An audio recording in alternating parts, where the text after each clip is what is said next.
कि आज हम बताएंगे आप सबको।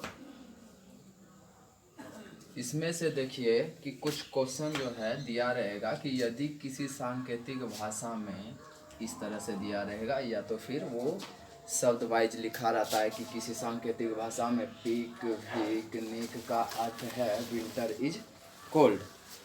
तो या तो ये इस तरह से रहेगा ABCD करके लिखा रहेगा, या तो फिर वो शब्द के रूप में लिखा रहेगा। और लास्ट में वो क्वेश्चन क्या पूछेगा कि उसी सांकेतिक भाषा में समर का अर्थ क्या होगा।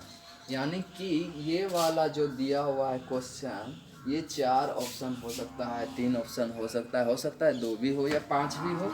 इस तरह से 5 देगा और इसमें से उसका अर्थ दिया रहेगा। यहाँ पर अर्थ दिया रहेगा कि जैसे है कि पीक भीक निक का अर्थ विंटर इज कोल्ड। तो ये जरूरी नहीं है कि ये कर्मशः ही होगा, यानी कि ये सीरियल ही होगा, यानी पीक का अर्थ विंटर ही होगा, ये जरूरी नहीं है। ये अगर जरूरी हो जाए कि ये मतलब सीरियली ही आपको दिया जाएगा, तो फिर आप इसमें अर्थ निकालिएगा क्या। तो इसीलिए ये सीरियली नहीं दे के क्या किया जाता है कि इसको जो है आपको सीरियली ना दिया जाता है और आपको किसी कोड में इसको दे दिया जाता है, और फिर आपसे ये पूछता है कि इसका अर्थ होगा क्या। तो उसी तरह इस क्वेश्चन में देखिए यहाँ पर समर दिया हुआ है, समर का अर्थ पूछ रहा है। तो इसमें देखिए समर जो देखना है आपको कि वो अर्थ में देखना है। जो चीज़ पूछेगा आपसे वो आपको अर्थ में देखना है कि अर्थ में वो उसका किस टॉपिक में या किस ऑप्शन में दिया हुआ है कि ये विंटर, जैसे कि यहाँ पर समर पूछ रहा है, तो समर आपको देखना है कि पहले इस चारों में से 4 ऑप्शन दिया हुआ है, तो चारों में से कहाँ पर है। तो यहाँ पर देखिए यहाँ पर एक समर है, फिर एक समर यहाँ है। तो जब हम देख रहे हैं कि समर इस दोनों ऑप्शन में दिया हुआ है, तो इसका मतलब है कि समर का आंसर जो मेरा यानी कि निकलेगा कि किस कोड से इसको सांकेतिक किया गया है, तो वो इसी दोनों में से किसी में होगा। ये जरूरी नहीं है कि इसका मतलब पहला लेटर 2 है तो 2 ही होगा। यहाँ देखिए समर का अर्थ यहाँ BOO, तो वो जरूरी नहीं है कि यही होगा। इसीलिए तो हम आपको पहले ही बता दिए हैं कि सीरियली ये नहीं होता है। तो इसीलिए आपको देखना है कि इसमें से इस कौन सा वर्ड का जो है समर अर्थ होगा। तो यहाँ पर आपको देखना है कि इस दोनों में होगा, लेकिन कौन होगा वो निकालना है। तो वो निकालेंगे हम कैसे, वो आप समझिएगा। यहाँ देखिए कि ये समर जो है इसमें भी होगा, समर इसमें भी होगा अर्थ उसका। तो यहाँ पर देखेंगे कि दोनों में से पहले कॉमन क्या है, जो कॉमन होगा वही आंसर होगा।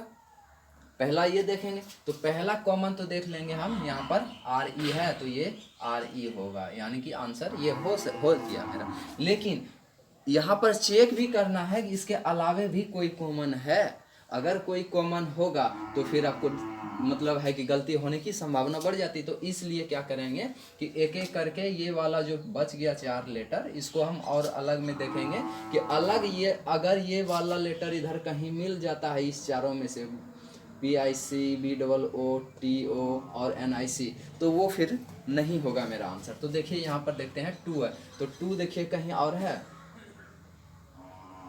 2 यहाँ नहीं है, यहाँ नहीं है, यहाँ भी नहीं है, तो 2 होने की संभावना है। लेकिन अब देखेंगे फिर, और अब देखिए NIC निक यहाँ भी है, यहाँ है, तो इसका मतलब है कि ये आंसर नहीं होगा। क्यों? क्योंकि यहाँ पर समर नहीं है, तो इसलिए समर यहाँ है। तो यहाँ अगर ये आंसर निक होता तो समर यहाँ है तो यहाँ भी होना चाहिए, तब तो इसका अर्थ यहाँ होगा।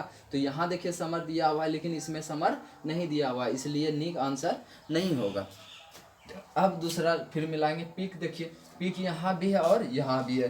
तो अब देखेंगे हम पीक यहाँ है और यहाँ भी है, तो इसका आंसर होगा या नहीं होगा वो हमको देखना है। 1 मिनट रुकिएगा, देखते हैं हम। मार्कर लगता है परमानेंट वाला आ गया है मेरे पास, क्योंकि ये मीट नहीं रहा है। 1 मिनट रुकेंगे।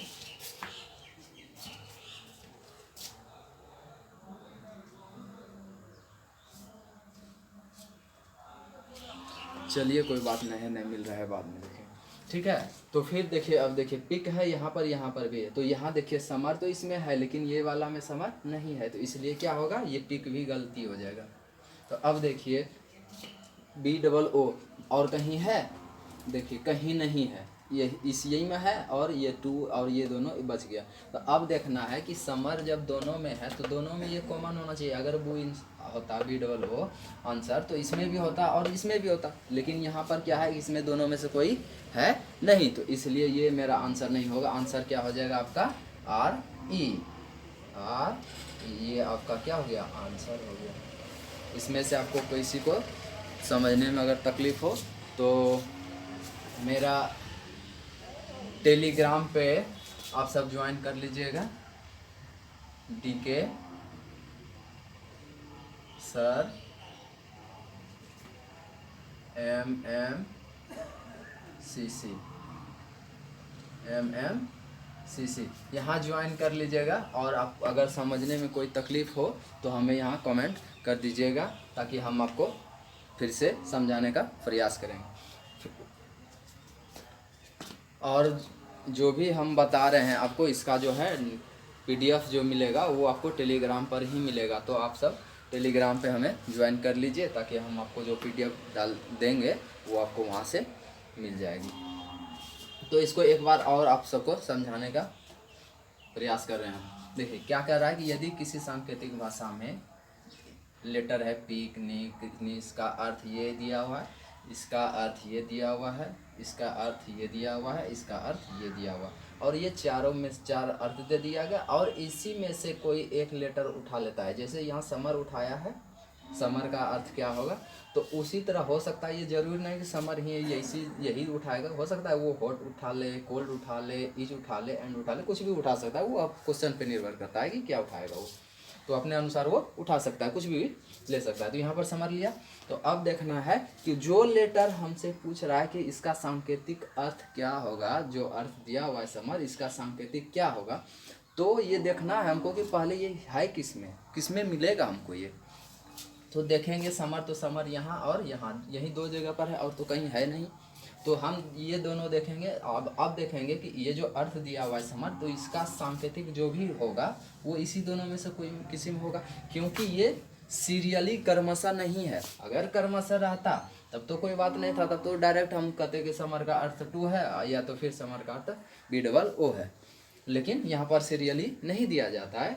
तो क्या करेंगे कि इस दोनों का पहले देखेंगे, इस दोनों में से कौन सा आंसर होगा। तो आंसर देखिए, यहाँ समर है, यहाँ समर है, यानी कि कॉमन समर से यहाँ, तो कॉमन यहाँ भी होना चाहिए। तो कॉमन देखेंगे क्या है, R और E है, तो RE मेरा आंसर हो गया। लेकिन इसको, ये आंसर मेरा हो गया, लेकिन जांचना भी है कि कहीं इसके अलावा कुछ और तो कॉमन नहीं है। हो सकता है ये जैसे यहाँ पर भी दे दिया था, यहाँ जैसे कि एंड है, यहाँ इज हटा के एंड दे दिया जाता है, और एंड का कुछ यहाँ पर दोनों 2 मिला देता है, या तो BOO मिला दिया जाता। तो उस स्थिति में क्या करना है आपको कि अब ऊपर वाला से मिलाना, कि यहाँ समर है तो यहाँ समर तो नहीं है। तो अब देखिए निक और निक यहाँ पर क्या है, कॉमन है। तो यहाँ जब समर है, यहाँ समर नहीं है, तो निक तो आंसर हो ही नहीं सकता है, क्योंकि निक का अर्थ कुछ और होगा, हो सकता है इज होगा, क्योंकि इज दोनों में कॉमन है, तो इसलिए इज हो सकता है। तो इसलिए क्या होगा, निक मेरा आंसर नहीं होगा। क्या आंसर होगा, R और E होगा, यही होगा आंसर। ठीक है, यहाँ तक आप सबको कोई दिक्कत, कोई समझने में अगर होता है, किसी को हमारे समझाने का जो तरीका है, हो सकता है किसी को नहीं समझ में आए, तो हमें कमेंट कीजिएगा, हो सकता है हम आपको दूसरे तरीके से समझाने का प्रयास करेंगे। एक कोडिंग डिकोडिंग में यह कॉन्सेप्ट आप सबका बच गया था, जो हम आज आपको बता दिए। आगे जो अब क्लास लेंगे उसमें आपको एक रिवीजन क्लास डालेंगे, और फिर वो क्लास आप सब देख लीजिएगा, या तो नहीं तो क्या करेंगे कि जब ये SSC GD वाला जब देखेंगे एग्ज़ाम, कुछ 15-10 दिन बचा है, तब आप लाइव आएंगे हम YouTube पे, उसका नोटिफिकेशन आपको पहले एक दिन दे दिया जाएगा कि हम अगले दिन क्लास लाइव लेंगे। तो उसमें आपको इसका जो है रिवाइज हम करवा देंगे, 10 दिन लगभग 15 दिन आपको हम रिवाइज करवा देंगे। तो आप सब ये देखिए, एक बुक है, ये बुक खरीद लीजिए आप सब। देखिए ये बुक है, देखिए तर्क शक्ति परीक्षण है ना, तो ये वाला बुक आप सब खरीद लीजिए, इससे आपको बनाने में सहूलियत होगा। इसमें सब कोडिंग डिकोडिंग का जितना भी है वो क्वेश्चन आपको दिया गया है इसमें, आप इससे बनाइए। अगर कहीं कोई तकलीफ़ होता है या मतलब समझने में कोई दिक्कत होता है तो फिर आप हमें कमेंट कर दीजिएगा, हम फिर आपको बता देंगे। आज बस इतना ही रहने देते हैं, आगे की क्लास में दूसरा चैप्टर न्यू चैप्टर चालू करेंगे। Thank you.